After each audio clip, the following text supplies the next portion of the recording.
It's been a while since India and China sat across the table and had a genuine conversation, one that's not hostile and one that's not cold. And with the recent tariff issue vis-a-vis Trump and America, the BRICS nations have come closer than ever before. I have someone very interesting with me on republicworld.com today. His name is Dr. Huiyao Wang. He's joining me live from Beijing. Dr. Henry is the founder and the president of Center for China and Globalization, which is CCG, and he's also the former counselor to China State Council. So he knows a thing or two about Chinese foreign affairs and what this moment means for both India, China, and the global South. Thank you, Dr. Henry, for speaking to Republic TV. Thank you, Moderate. Yeah, no, absolutely. I think we are getting to the turbulent time to say that. China often to see that change is unseen in a century, because we see the world has greatly been disrupted. I mean, this year is the 80 years of established UN, and the world we are familiar with that has lifted so many billions of people out of poverty, and the system that we get used to is really in danger now. We see a unilateralism is being practiced by United States now, and President Trump is actually wants to upend, or maybe reboot in a different direction of this global system. Yeah. So I think we have a lot of challenges. I mean, India, of course, we felt that. China felt the same. EU, Japan, South Korea, you name it. I mean, 100 countries in the world all have this kind of disruption. But I think you're right. It's time that big countries like China, India, and the global South, and including European Union, we should really stand up and really work together to safeguard the multilateral system, even though it's not perfect. But we should really practice more free trade and also, resist the pressure that unilaterally put upon on all of us. I think it's high time that we get together, meet each other, compare our notes, and say, let's really do things that are good for our world, and let's do really, make things happen. So I think this is absolutely crucial time, crucial moment, and we are really expecting Prime Minister Modi's visit to China, which is overdue for a long time. But I'm very glad to see the two biggest, the most populous countries are now getting together, and I'm sure this meeting will generate some positive results. Yeah, but I'm going to go straight, Dr. Henry, to the elephant in the room. Yeah, I'll be very honest with you. I mean, here in India, we've had a war with Pakistan. It was called Operation Sindoor. It's a short war, but a lot of things have happened from the Pakistan end. There was a terrorist attack, and we know where those terrorists came from. There was an investigation. Now, there is a feeling in India, and some of our generals also have gone on record, that China perhaps gave some support to Pakistan in this war. Now, when it comes to China and India relation, there is Pakistan, which has suddenly become a thorn, if I can say that, for the relation between India and China. How do you see China tackling this Pakistan issue? Well, China, as we all know, we want to maintain, friendly and peaceful relations with all the neighbors. I mean, that's for sure. So China and Pakistan has been in good relation for over the decades. And unfortunately, we see some ups and downs in China-India relation. But I'm sure China wants to get along with India as well. I mean, India is a much larger and much more influential country, and probably one of the biggest labor in the south of China. So I don't see the reason why China can't get along with India, or India can't get along with China. And Pakistan, of course. But once we have this, South Asia relation going, for example, let's, resolve that differences in the framework of Shanghai Cooperation or in the BRICS countries. We're all members of that. And I'm sure China probably could play some mediating role between India and Pakistan, like China did with Cambodia and Thailand recently, and like they did with Saudi and Iran a few years ago. So I'm sure, China has the best interest to maintain good relations with both India and Pakistan. I'm sure things has been happening in the past. There's ups and downs, but we should all look at this with new perspective and new solutions. Are you think? Do you think, because you've also been, you've been close to the establishment in China? Do you think that is possible? Is that the mood also in Beijing, that hopefully when the Prime Minister of India, Narendra Modi, comes there in the next few months, there is a possible reset? Is a reset really possible vis-a-vis China and India? I think it was, totally possible. Why not? Because we used to enjoy good relations. We established diplomatic ties with China, established in 1949. We have 75 years of good diplomatic relations, and in the history, we have a long history of two countries. I remember the first. Chinese student went abroad was Xuan Zhang, went to India to get Buddhism back to China. We learned a lot from India. So I see no reason. And then there's so much similarities. We have the same environmental challenges, infrastructure challenges, telecom, and manufacturing. So there's so much complementary. And so I do think that, China doesn't have to look very far. We just look at the southern border with India. We could do a miracle. We could do a lot of good things happening with India and China. And I see this as high time that we need to reset. We should put 2.8 billion people interested in mind. I mean, that's a huge chunk of out of 8 billion, So it's so important, so powerful if China and India can get hand together. Of course, we are not at the expense of other countries, but just for our own interest, we can do better than we're doing now. Okay, let me ask you a question. Now, I'm asking you this question as someone who heads a think tank in China, right? Mm-hmm. Because it's current, it's just happened. You had the Pakistani army chief, who's now a field marshal, who's in America right now, right? Mm-hmm. And he makes a comment in America saying that if things go very far with India, if there's a war, we can wipe out half of the world. When he makes a comment like that, when he means half of the world, China will be affected, right? Mm-hmm. Because you're on this half of the world with India.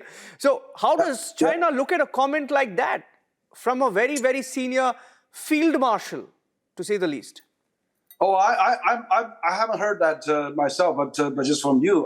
But all I think, what I see President Trump is doing, he's also in the mood of making deals, broken pieces, like he just did with Armenia and Azerbaijan, and he did also a bit on the Cambodia and the Thailand. And so I think China and the U.S. can do together to break the peace for India and Pakistan, and even for Russia and Ukraine. India and China can work together with U.S. break the peace for Russia and Ukraine and Middle East to some extent. So I see, U.S. is inviting Indian. Prime Minister Modi was there in February. I see they are talking to all parties. I mean, that should be a policy also with China. We talk to all parties. So I'm very good now.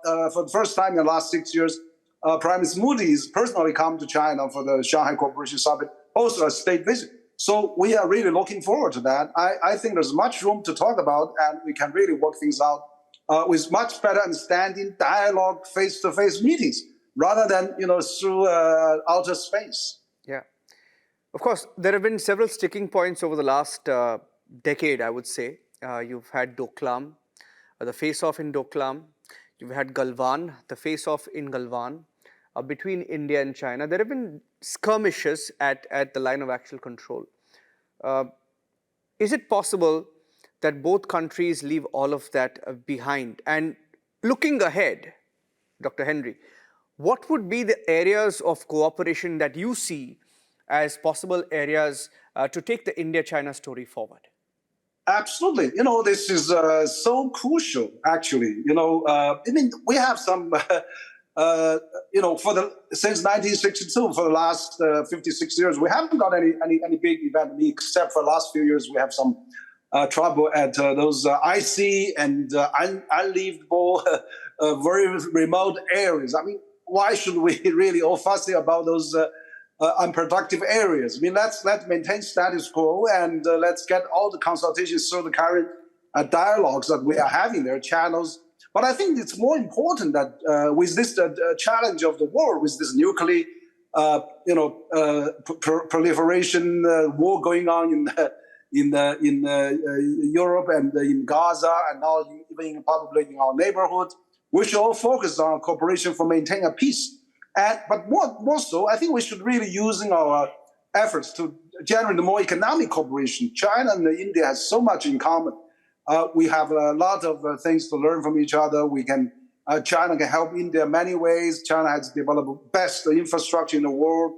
AIB, India is the largest recipient of AIB loans that are founded in China. And of course, China and India we used to have a lot of Indian students who come to China.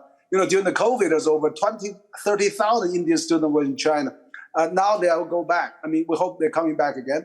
And also, we should do more. There's on the rural development, on the digital development, on the AI, on the environmental, sustainable development, green power. That's the other thing we can all do together. So I see much bigger pie, big interest compared with this little dispute we have. We should really neglect that and really put our major interest in focus and really get the livelihood of both people in our mind and really resist this kind of pressure, trade sanctions and trade wars and the tariff and all those things. So we have so much in common to work together. Yeah. Look at the recent headlines. For example, I'm reading a headline from the Chinese envoys or diplomats who said, give the bully an inch, he will take a mile. While, of course, Beijing was trying to directly send a message while referring to India and what Donald Trump had tried to India vis-a-vis the tariffs, right? How is China looking at someone like Donald Trump? And what is your response been? Do you feel BRICS as a blocking can unite now to finally send the US a message? Exactly. What US does is he's using the tactics that breaks through every country individually. He has set a tariff for 100 countries and solved one by one this kind of individual tactic because we are not a bloc. We are not united. We should be united, absolutely. And so China probably is the only one that stand up, basically escalated the tariff with US and now they come down and in a more reasonable fashion now. But China does have the strength. US, like former Secretary Blinken said, the US is always talking from the point of the strength. Probably China is doing that too. So I can see China is the only country that really stand up this kind of pressure. But I think countries like India, like EU, like Japan, Korea, Indonesia, ASEAN, we should do the same. So I do see the BRICS countries has a huge potential. BRICS countries are now have a GDP larger than G7. We have a 40% of a global GDP and a much larger population. It's high time that India has been also one of the leaders of the global South. China is the same. Yeah. And we should work together, leading these BRICS countries and make it more economically viable and resist the pressures that unilateralism, trade war, tariff war, and all those unfair practices. It's time that big countries like China and India should work together. Yeah. You did mention that, you come from a point of strength, and that's why America had to pipe down vis-a-vis the tariffs and the big talk on China especially. I want to tell you, India is also not yielding to America, right? So we're also staring them back. You may have heard the different comments come in from our own Prime Minister, who said that he will continue to fight for our farmers, and irrespective of the costs involved, he will take them head on, and we are ready for challenges. So, of course, India's message has also been that we are not going to take, the bullying, right, from Donald Trump. But, there's another view in America now that perhaps Trump stands to lose by giving India this kind of a treatment, right? And many are blaming him already for bringing India and China closer together. And we've seen the noises come from Delhi and Beijing. You think he's done that successfully?